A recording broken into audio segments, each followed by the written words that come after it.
gain influence in ancient Greek city-states through military, diplomatic, cultural, and economic to have the most glory in Heirs of Prometheus. And today we'll be teaching you how to play Heirs of Prometheus, game designed by Stefan Alexander Bayer and published by Psyche Interactive. And check out the link to the project page in the video description below. And hi everyone, it's Stella. And Tarrant here from Meeple University. And hey, if you enjoyed this video after watching, you will really help us by like, subscribe, and let us know what you think in the comments. That seriously will help us to bring more videos. Okay, now let's get to the classroom. In Heirs of Prometheus, 2 to 6 players take on the roles of city-states vying for supremacy in ancient Greece. Players will expand their territories, muscle in on other players, and make the best tactical uses of influence, events, and alliances to assert their control. Players will fight to win contentions and hold area, all in the aim of gaining glory points. As when the glory pool is empty, it's the players who've earned the most who'll win the game. But the game is never over, as any player can steal victory by building and having fulfilled the objective on a monument to the gods at the end of the game, regardless of the amount of glory gained. To set up, lay out all the tiles in the configuration for your player count. This is 6 players, 5 players, 4 players, and this one is for 2 or 3 players. In the rulebook, these pawns show you each player's starting location. And you'll take a pawn of each player colour and place one in the starting location nearest to where you're sitting. At 2 players, you'll place a neutral player's colour for now. Separate the cards into 9 decks. The polis cards will simply show one of the city-state names, while the others can be divided by their type: monuments, tradesmen, military events, economic events, diplomatic events, cultural events, adversity, and then a single deck containing all of the various types of buildings. Determine a first player, and then in reverse turn order, each player picks any one of the polis cards, placing it on the same tile as their starting official pawn, and takes its matching polis board, contention tile, and then left over 6 official pawns and as many truce tokens as there are other players in the game. At the bottom of this board you'll see your polis's special abilities and the polis bank, where you can store some influence. Each player begins with 3 yellow economic influence and 2 of each other type: green diplomacy, purple culture, and red military. From the building cards, separate out all of the number 1 and 2 cards, and then with the number 1s, create a complete set of buildings, shuffle it up, and starting with the player who was last in turn order, place 2 random buildings, one on each space adjacent to the starting pawn. Continue doing this anti-clockwise around the board, and when you've run out of your complete set of 4, take the next set of 4, shuffle it, and continue. Do this even for the neutral pawn in a 2-player game. Split the level 2 cards up the same way, but this time instead of placing the cards on the board, deal 2 cards face down into each player's hand. From the tradesman deck, find sets of non-matching 5 cards and deal 1 to each player's hand. You won't do either of these steps for the neutral colour at 2 players. If this is a 2-player game, place a number 8 university building on the space where the neutral player's polis would go. Place a precept token onto each of the adjacent territories where the starting buildings go. And remove the neutral pawn. You won't be using this neutral colour anymore through the game. All remaining tradesmen and buildings of any number are shuffled together into a single deck called the development deck, which is placed face up. Look through the adversity deck and find the Olympics card. Set it aside, shuffling the rest of the cards, and then place the Olympics card back on top. These other spaces are for the event decks in each of the 4 types, and those decks are simply shuffled and placed. You can use the standee base to stand this board vertically, but we'll show it overhead through the video. Create a pool of glory points, the size of which depends on your player count, and lay out the 3 monument cards. You'll use these at every player count. Keep leftover glory to the side, you may need it at the end of the game. Keep supplies of the other resources nearby ready for use. These will be the 4 different types of influence, the clear coloured gems which have a couple of different uses in the game, and the double-sided Precept Revolt tokens. Whoever was last to choose a polis will be first to take a turn, and you're now ready to play. Heirs of Prometheus is played in turns, starting from the first player and going clockwise around the table. Each turn takes place over these 6 phases. First, the adversity phase, where you'll draw and resolve an adversity card. This generally involves rolling a die to see whether one of your districts revolts against you or not. Second is production. You'll draw a new development card, and then roll the dice to generate some new influence for yourself or for your opponents. Third is the actions phase, where you get the chance to take an action with each of the districts that you control on the map. This is by far the biggest phase of your turn and where most of your important work is going to take place. Fourth is the discard phase, where you'll discard down to your hand limit and remove certain tokens as part of an end of turn cleanup. Fifth is consolidation. You'll gain some more influence and then have the opportunity to redirect some influence around your board. Then sixth is the resolution phase, and this is where you'll make your progress towards victory. Heirs of Prometheus will not necessarily have a single winner. The number of winners depends on your player count and is equal to half of the player count rounded down. You can win the game in one of 2 ways. The guaranteed way is to gain and activate a monument and meet the objective on that monument. What this means is using an action to gain one of the monuments, and then defending that monument from other players for at least 3 turns. You'll remove one of these markers in each resolution phase, continuing to defend it until the very end of the game, and meet the objective on that monument at the end of the game. Any player who achieves this will win the game. Players will also be gaining glory points through the game in each resolution phase based on their area control on the map. The end of the game is triggered at the end of the player turn where this pool is empty, and you'll continue playing until all players have had the same number of turns. Any victory positions which are not filled by players who met monument objectives will now be filled by the players with the highest amount of glory. So let's now take a look at the round sequence in detail. The first phase of your turn is the adversity phase, and you will flip and resolve the top card from the adversity deck. Most of these result in a die roll and the threat of revolt. However, because of the way the deck is set up, in the very first round you'll always get the Olympics card, which results in a period of tranquility. When this is drawn, there is no negative effect, and this period lasts for an entire round, meaning that no other player draws an adversity card until the player who started the period of tranquility has their next turn. A period of tranquility also blocks some of the game's aggressive actions from being taken. Since the first round will always be played under these rules, we'll skip for the moment everything else which happens in the adversity deck. We'll come back to explain that, as well as what happens in the production phase at the end of the video. What we'll do now is build up towards describing your turn's actions phase. But before we can go into the mechanics of the actions phase, we need to explain quite a lot of concepts about how the main board, the cards and the pawns are laid out. The main map is made up of tiles, and each tile represents a territory. Within each land territory is a smaller space called a district. And a district is a space which can house one or more development cards. Development cards which can go on these districts include buildings, which all have a blue bar at the top, or tradesmen, which have a brown bar. There is also the special case of your starting territory. That is, the territory which has your polis card placed on it during setup. This territory is represented by your personal polis board, and it contains 3 districts, which are known as your Acropolis.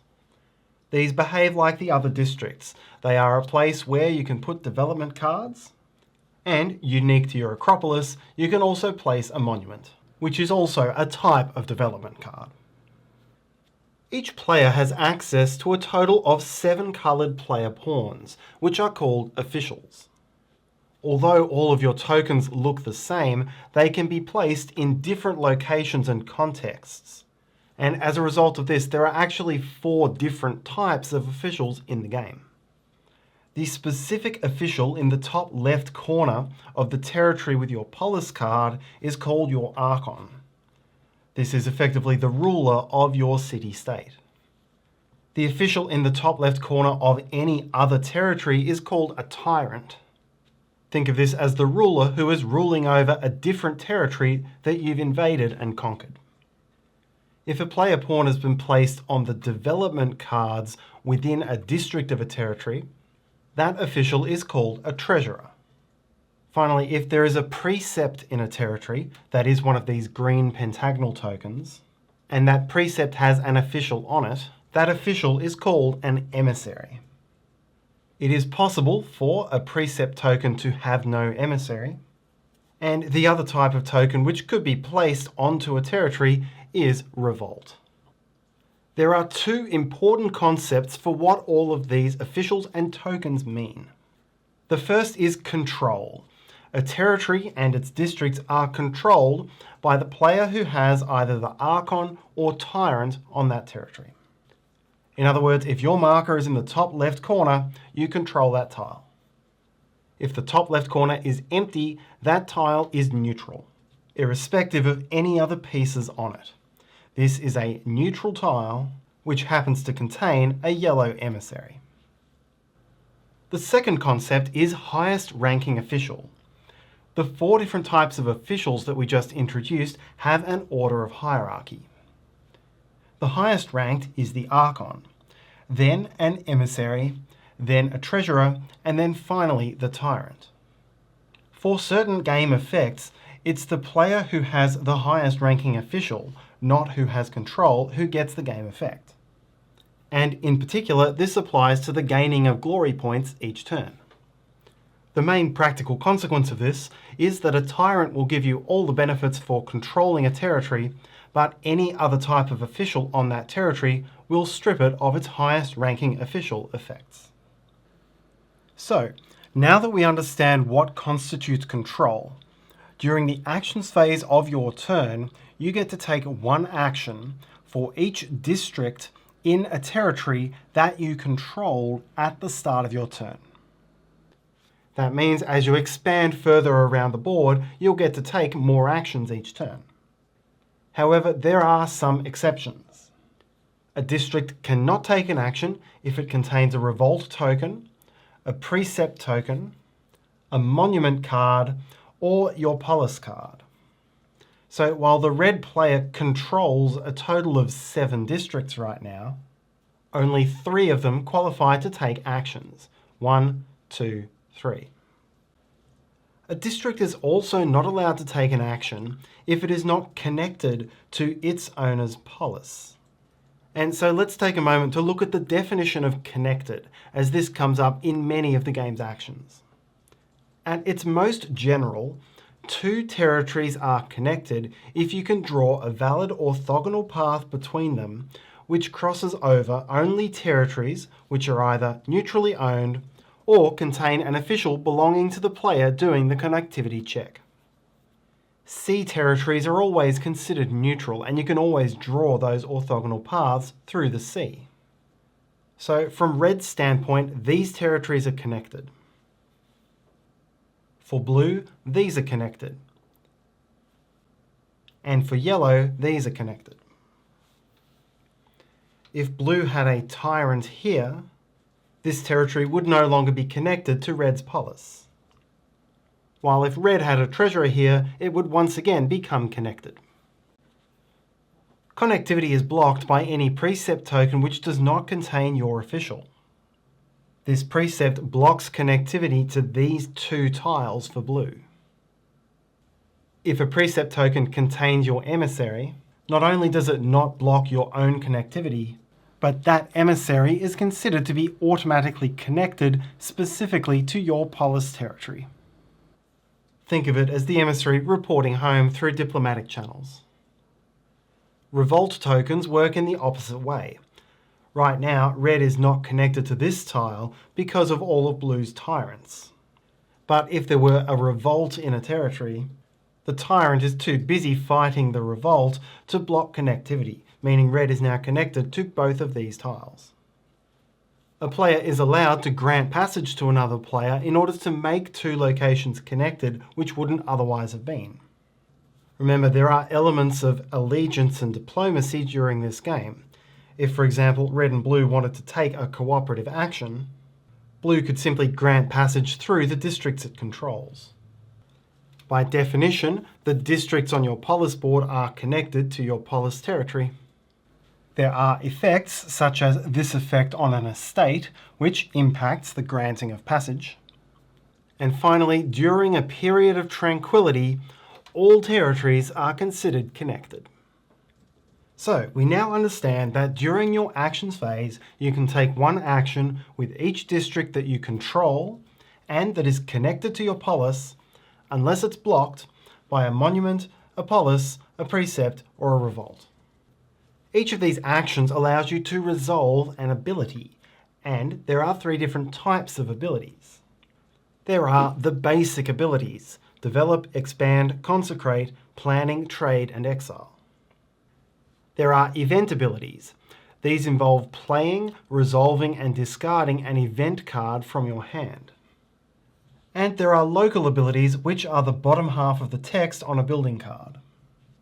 If there are multiple building cards on the same district, only the abilities of the top card are active.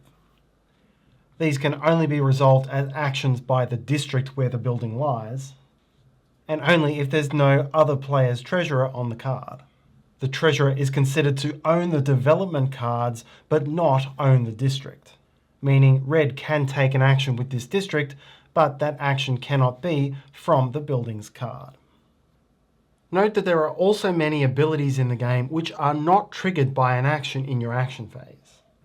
This includes the top half ability on any building you control. This is a passive ability, always in effect. An ability with an exclamation mark. This is a special ability resolved at a specific time. Or any ability which shows a sword or a shield. These come into play during conflicts with other players. So to recap once again, during your action phase, each of your valid districts is going to take one action, and that can be to resolve a basic ability, to resolve an event ability, or to resolve the local ability on a building you control. Any ability you resolve will have a source district, and for those that you're doing in your actions phase, that will be the district taking the action. And each ability will have a target district. For some actions, the source district and target district will be the same, and you can target the districts in either yours or another player's Acropolis, except for a district containing a monument. The final thing we need to know is about costs and influence. Many of the abilities that you'll be taking have a cost that has to be paid in influence of specific colours. You can store your influence in your polis bank up to a maximum of 4 influence per colour, or in your districts up to a maximum of 1 matching type of influence per building. Here, for example, we have 2 military buildings, so can hold 2 military influence. Here we have 1 cultural building and can hold 1 cultural influence. Tradesmen do not impact the capacity for influence. A special building holds any colour of your choice. If there is a treasurer in the buildings on a district, then it's the player who owns that treasurer who owns all of the influence in the district. Otherwise, it's the player who controls the territory who owns the influence. Just because you control influence doesn't necessarily mean you can spend it, as each ability's cost will have to come from a specific place. In the case of resolving an ability, you must pay any costs either from your polis bank or from the source district. You would not be allowed to pay the cost from any other district, even if you controlled it. The rules are similar for gaining influence. In each case, the rules will tell you which specific place that influence is gained to. But as a general rule, any time you gain or move influence into your polis bank, you are allowed to redirect that to a connected district which has the capacity for that type of influence and has neither a precept nor a revolt token currently on it. And so with that, we now understand all of the background rules that we need to go through what the specific actions are that you can take in the action phase. The first basic ability is Develop, and this is the main way that you'll add new development cards to districts you control. For this action, the target district must be the source district and cannot be a district containing an opponent's treasurer. Choose any one development card from your hand that you wish to build. Pay its influence cost from your polis bank or source district. You can also get a discount by discarding from your hand at most one building whose type matches the influence cost. Here, for example, this is a diplomatic building, so I could get a discount of 1 diplomatic influence, building this estate for only 1 green and 1 yellow. Having made your choice, you now add that development card to the target district. Again, that has to be the same as the source district. And you can choose which order the card goes in, whether it goes on top or on the bottom. The restriction is that all building cards present must be above all tradesman cards present. You can't change the order of buildings once they've been placed, but you can insert new buildings between. A district may have buildings only of a single influence type. So in this case, if this were the source district and the estate were built, the agora and the influence on it would need to be discarded as part of the action. Tradesmen are not affected. If there are already 3 development cards on a district when you take this action, then the action allows you to replace one of the existing development cards with the new one. However, you may never have a tradesman in a district without also having at least 1 building. That means you can't use this action to put a tradesman down as the first development card, nor to swap out the last building with a tradesman. The second basic ability is Expand, and this allows you to place one of your tyrants down into a currently neutral territory in order to control it. You cannot take this action during a period of tranquility. The target district must be one in a neutral territory adjacent to the source district. And remember here, adjacency counts across the water. This territory here is adjacent to both of these blue territories. There are 3 different ways you can take the action. If there are already buildings in the district, then you can pay the cost of the current top building.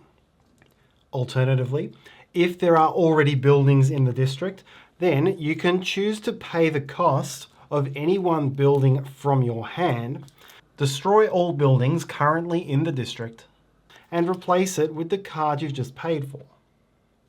The third option, and it's your only option if there are no buildings in that district, is to construct a building card from your hand.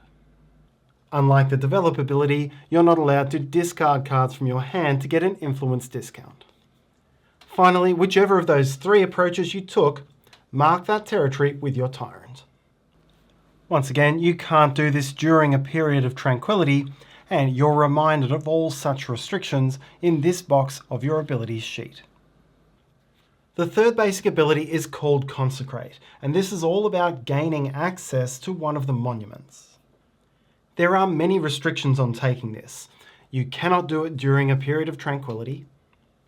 You cannot do it if any district you control has a revolt token. The source district must be one of your Acropolis districts. And the number of monuments currently in play across all players' Acropolises must be less than the number of winners at this player count. Meaning that if this were a 2-player game and 1 player already had a monument, the action could not be taken. To use the ability, choose a monument, pay its cost, take its card, and then place it into the target district, which will be the same as the source district. Any development cards there must be discarded, and you can only hold one monument, so if you have another, you must discard that. Now place 3 of the clear tokens onto that monument. If you can get rid of them all and meet the objective at the end of the game, then you will win. The 4th basic ability is Planning, which allows you to gain event cards into your hand. Pay 1 influence matching the type of event you wish to take, and then draw the top card into your hand. You also get a temporary 1 card increase to your hand limit for this turn's discard phase only. 5th is Trade, and this is a way of trading resources, both cards and influence, with one of your opponents. The target district for a trade is the opposing player's polis, and you must be connected to it. Remember, players can voluntarily grant passage for connectivity, meaning that if blue wanted to trade with red, blue would be allowed to make that happen. You may trade with each opponent at most once per turn, and each trade will be an action. Within each single trade, a player may give up to 1 card from their hand to the opponent's hand, and may give up to 1 influence from either their polis bank or a connected district to the opponent's polis bank. That means that up to 2 total cards and 2 total influence may change hands. Finally, each player takes 1 of their truce tokens and swaps it with the other player. This represents a temporary alliance between those 2 players, which lasts from now until both players have had 1 discard phase. Most of the game's collaborative actions result in you making a swap of truce tokens. And as long as one of you or an opponent holds the other's truce token, you're not allowed to take any negative actions or effects against that player. This includes starting any conflicts, joining any conflicts against that player, resolving abilities which force them to lose cards or influence, and so on. The final basic ability is Exile, and this allows you to remove any one of your officials from anywhere on the board, returning it to your supply so that you can deploy it elsewhere at a later time.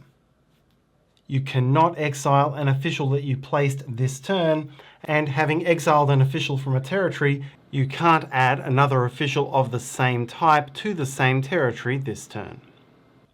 If you remove an emissary through exile or any other means in the game, the precept token it was sitting on is also removed.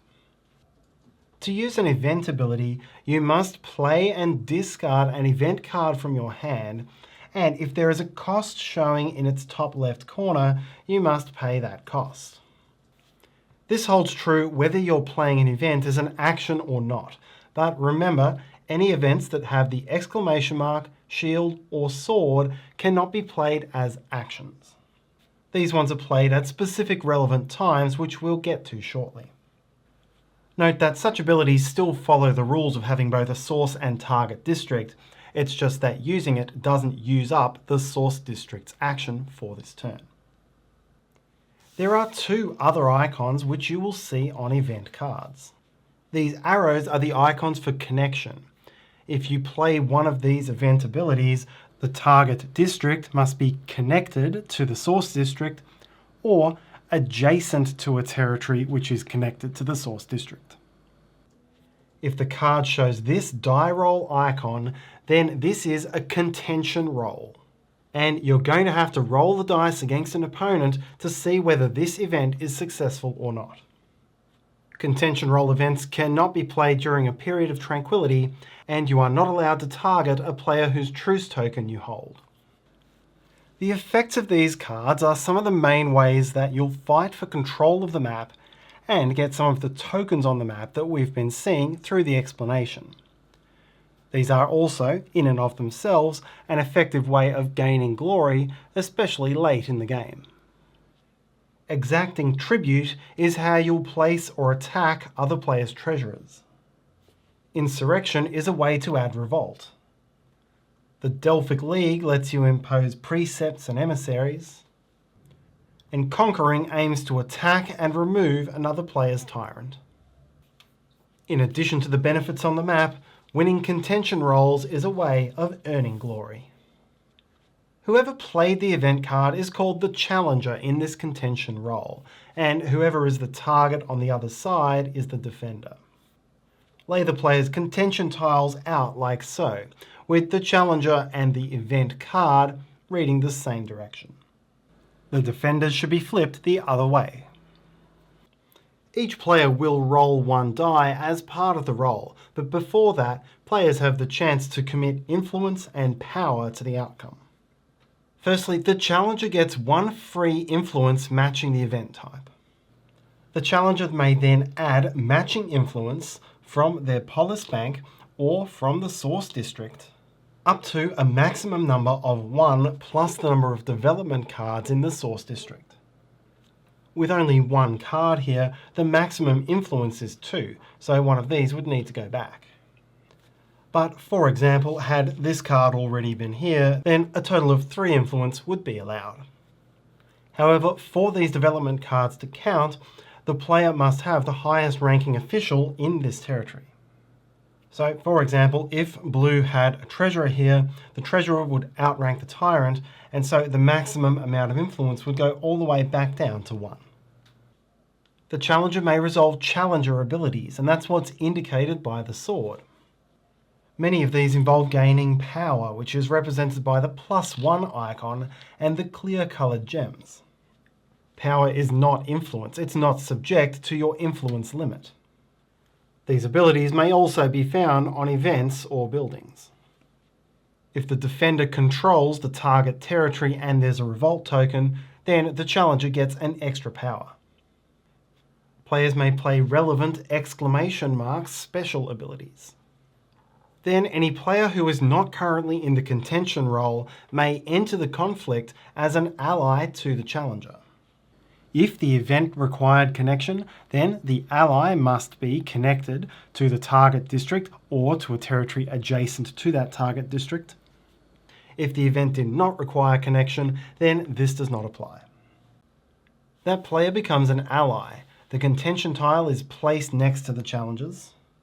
The ally pays 1 matching influence from their polis bank or any connected district, and the new allies swap truce tokens. You cannot ally against a player if you hold their truce token. Then the challenger rolls the red die and adds the total amount of power and influence to that roll to get the final result. Here it would be 6. The challenger may spend 1 influence to re-roll and must take the new result, even if it's lower. This challenger's final result is 8. The defender now goes through all of the same steps with a couple of changes. The defender does not get a free influence to start the conflict, but may allocate matching influence from the target district or from the polis bank. The defender is subject to the same influence limit restriction, and if the event requires connection, then there must be connection to the polis district in order to take any influence from the polis bank. The defender has access to shield abilities rather than sword ones, and may also use exclamation marks. The defender may be joined by allies in the same way as the challenger. Finally, the defender rolls the die, but unlike the challenger, does not have the option to re-roll. Highest roll wins, and if tied, the defender wins. Every player on the winning side gains 1 glory for each influence they still have on their contention tile.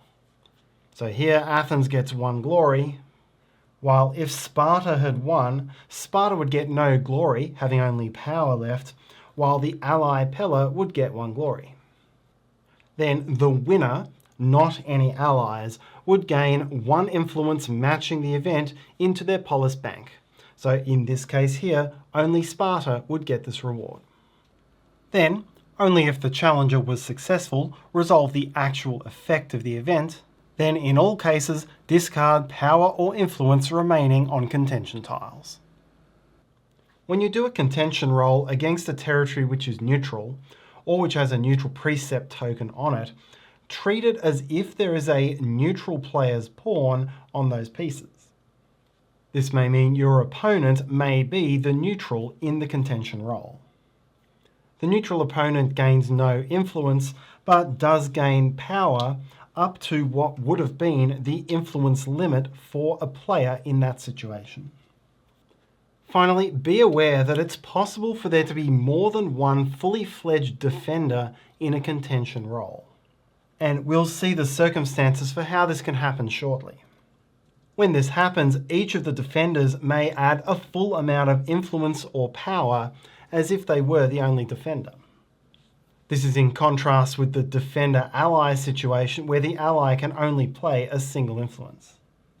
After adding influence and power independently, the defending team does a single die roll, compares the total result against the challengers, so here it's 11 defeating 7, and then they would gain their bonus glory and their bonus influences, again as if they were a lone defender.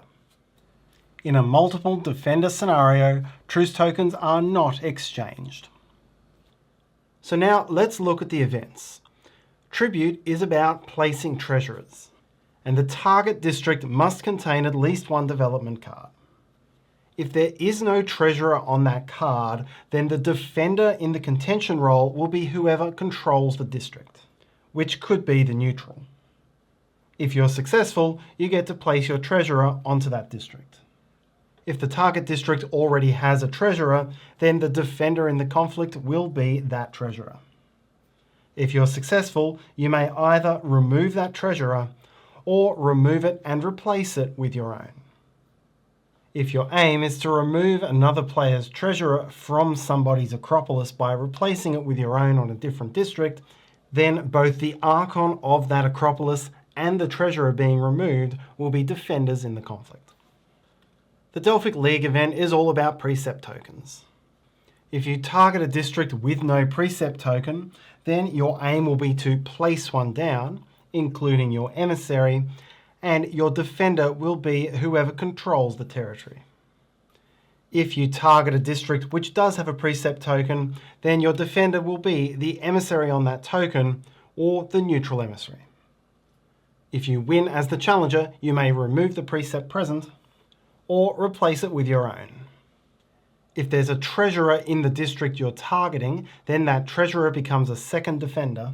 And like for the tribute, if you're targeting an Acropolis district to remove an emissary already present, then the Archon becomes a second defender. The Insurrection event is all about placing revolt tokens. These aren't removed through this is all about placing the tokens. Whoever controls the region will be the defender, and if there's an emissary present, that player will become a second defender.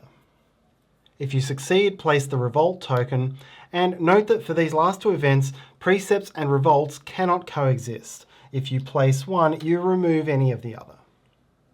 If you were ever to place a second revolt on the same territory, don't place it, but whoever controls that territory must remove one official, and if possible, it must be an official which is the highest ranking official in that territory. This excludes the Archon, so in this case, one of these two officials would have to be lost. Finally, the campaign event is about taking over territories. The defender will be whoever controls the territory, and any emissaries or treasurers on that territory also become defenders. If you succeed at a campaign, remove any officials, any revolt or precept tokens from that territory, and then place your own tyrant. Throughout all of these, be conscious that no one player can have more than one official on the same territory, so don't use an ability which would cause that to be the case. And so this covers all of the major events and actions that you can take in the game. There are several other event actions as well as the location actions on buildings, and sometimes these will cost some influence to take. But you'll find all of these are variations on what we've already described. You may also choose to pass some of the actions available to you. Once you're done with actions, you'll go to the discard phase, and this has 3 steps. Firstly, you must discard down to your current hand limit. This will be 3 plus any temporary hand limit increases you gained through the round. For example, every event card that you drew through the planning action increased your hand limit, and the abilities on some cards will say increase your hand limit by 1. These are all temporary. Your hand limit will go down to 3 at the start of your next turn. Secondly, you'll return any other players' truce tokens to those players, but you won't get your own back until the end of their turn. Thirdly, clear any revolt tokens from neutral territories off the map. Fifth is the consolidation phase, which has 2 steps. Firstly, you can consolidate influence from your districts, bringing them back to your polis bank. You may do this for all districts containing your treasurer, and one other district whose buildings you control, but the districts must be connected to your polis and cannot contain a revolt or precept token. In this case, I'd be allowed to bring these 2 influence back to my polis.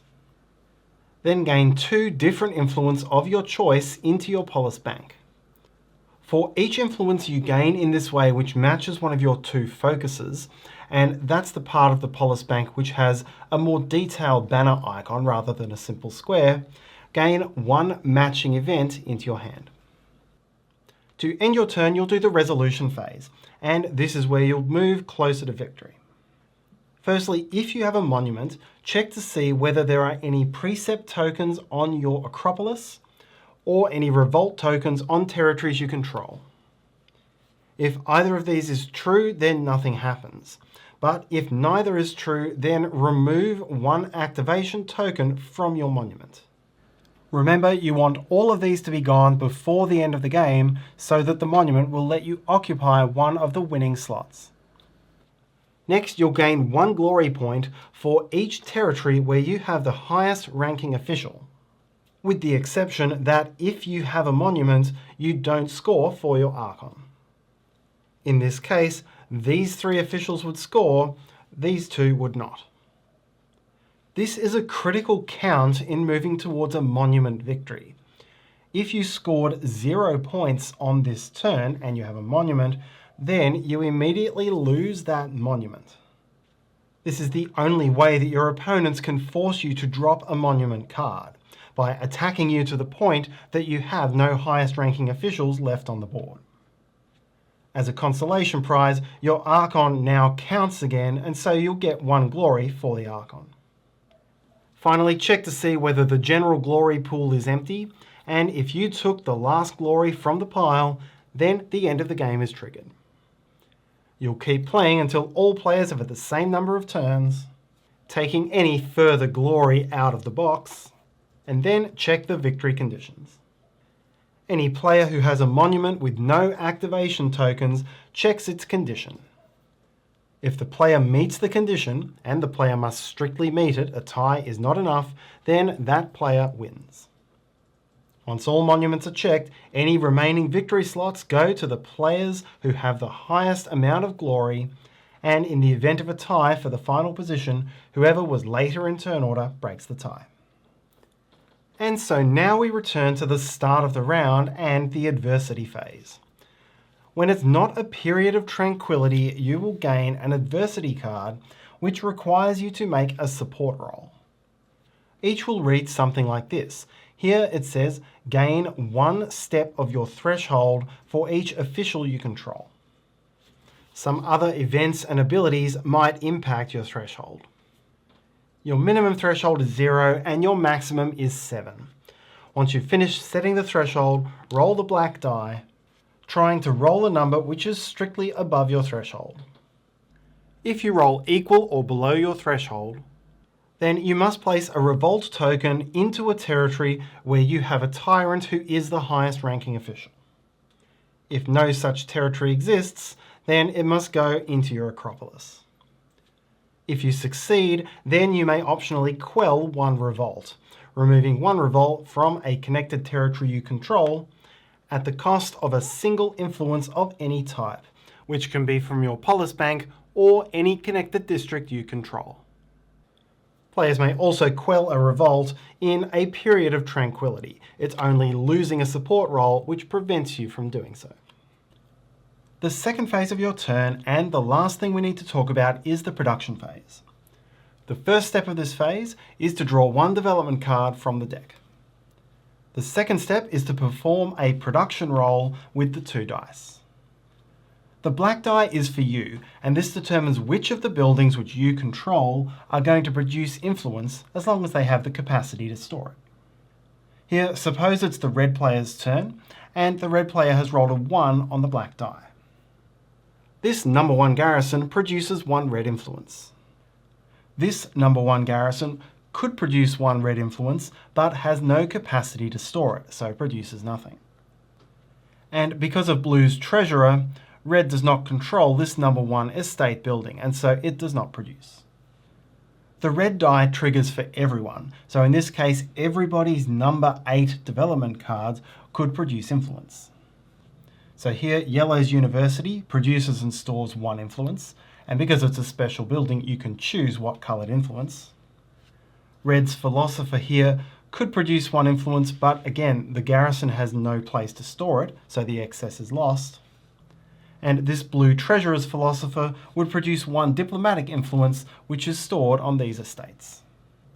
All tradesmen can produce any colour of influence, but that influence must be able to be stored on the associated buildings. On a roll of doubles, resolve the personal die normally, and then instead of resolving the universal die, give each player 1 influence of their choice to their polis bank. Thanks for watching, and if you like this video, maybe you'd like to watch this next one. Have a great day. Bye!